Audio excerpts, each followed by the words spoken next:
शौक शौक में शादी। ये कहानी है शीना की, जिसको शादी का बहुत शौक था लेकिन 22 साल की उम्र में घर वाले उसकी शादी करने को तैयार नहीं थे। फिर एक रोज़ शीना के पिता को हार्ट अटैक आ जाता है।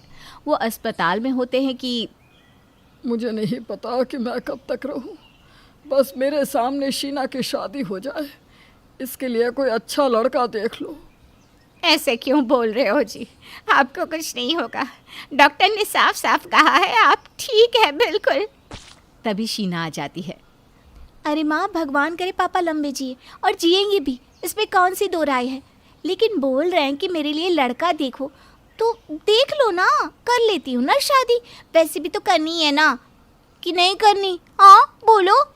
अरे चुप कर, तेरे पापा बेड पर पड़े हैं और तुझे शादी की सूझ रही है। तभी डॉक्टर आते हैं। पापा बेड पर नहीं, बिल्कुल घर जा रहे हैं। आपके पति बिल्कुल ठीक है, कल आप इन्हें ले जा सकती हैं। ये हुई ना बात पापा कल घर आएंगे और मेरी शादी की तैयारी करेंगे। अरे वाह, बेटी की शादी भी तय कर दी, बधाई हो बधाई हो।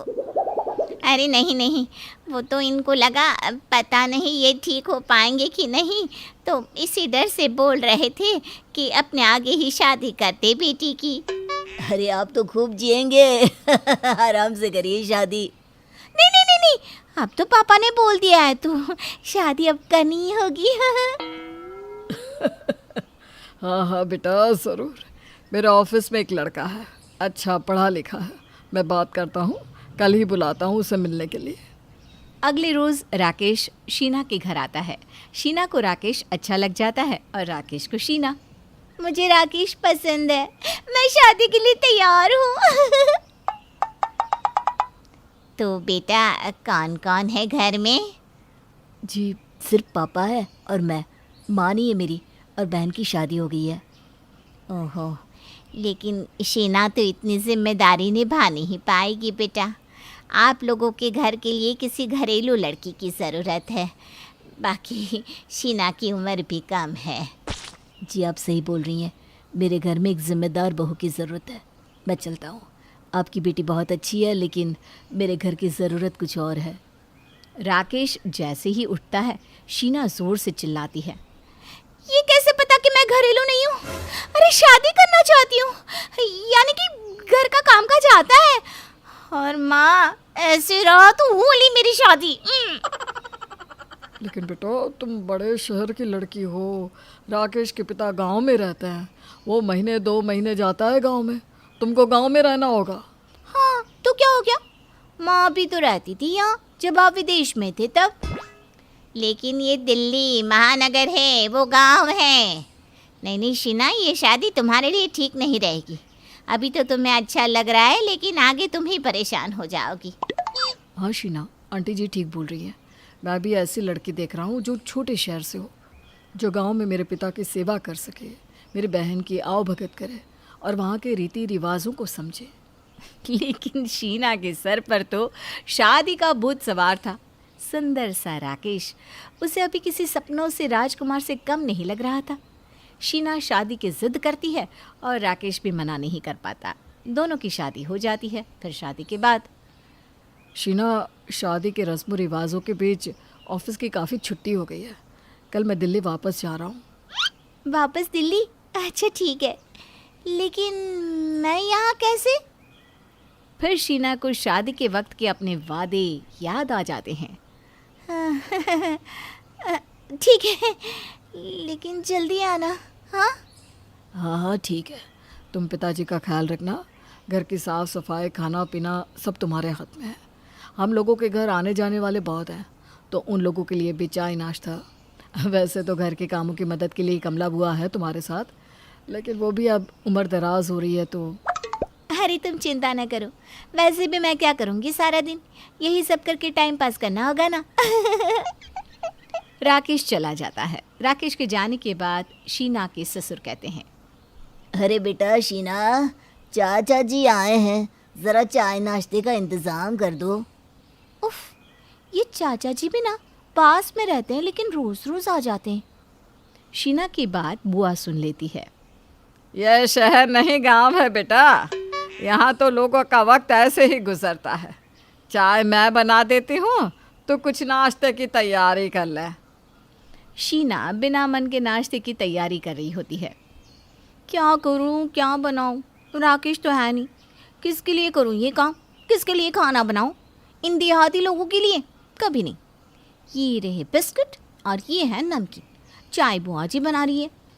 और क्या चाहिए इन गवारों को? शीना बिस्किट नमकीन कटोरी में रखकर चली जाती है। अगले रोज़, आज मौसम ठीक है, सिर्फ बाजार हो आती हूँ। क्या पहनूं, क्या पहनूं? ये जीन्स टी शर्ट डाल लेती हूँ। शीना जीन्स टी शर्ट पहनकर तैयार हो जाती है और निकल जाती है। लोग देख देख कर हंसते हैं कि आखिर ये क्या, राकेश की बीवी को हो क्या गया है।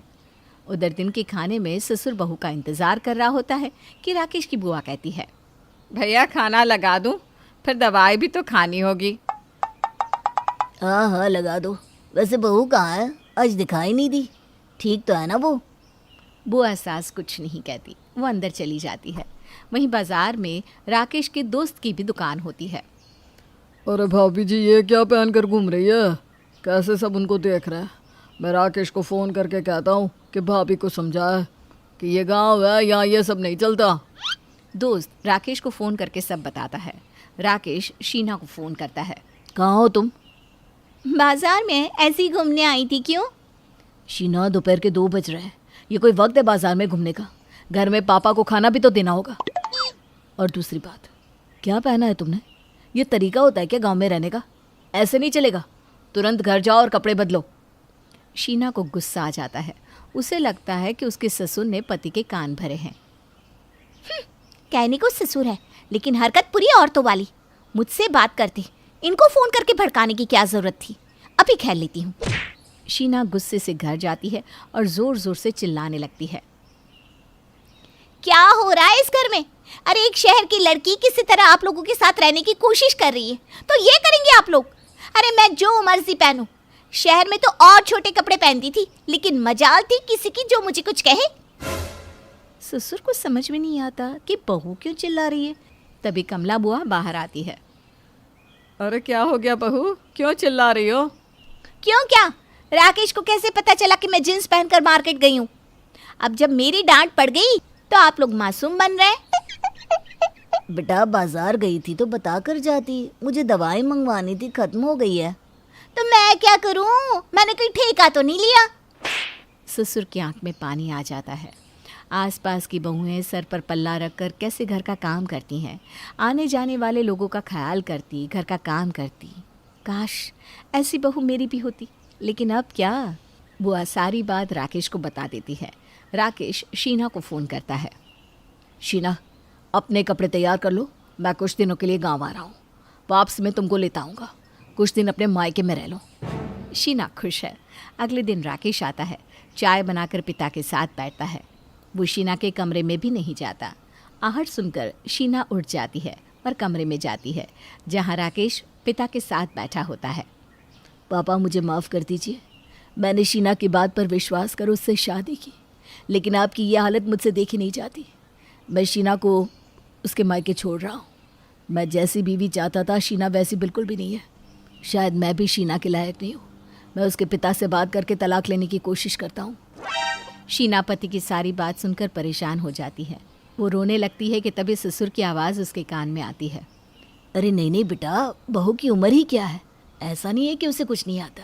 खाना बहुत अच्छा बनाती है, बस अभी जिम्मेदारी समझ नहीं पाई है। तुम बहू को ले जाओ, लेकिन कुछ दिनों में वहीं रहने की सेटिंग कर लो। शहर की लड़की गांव में नहीं रह सकती, जैसे मैं शहर में नहीं रह सकता।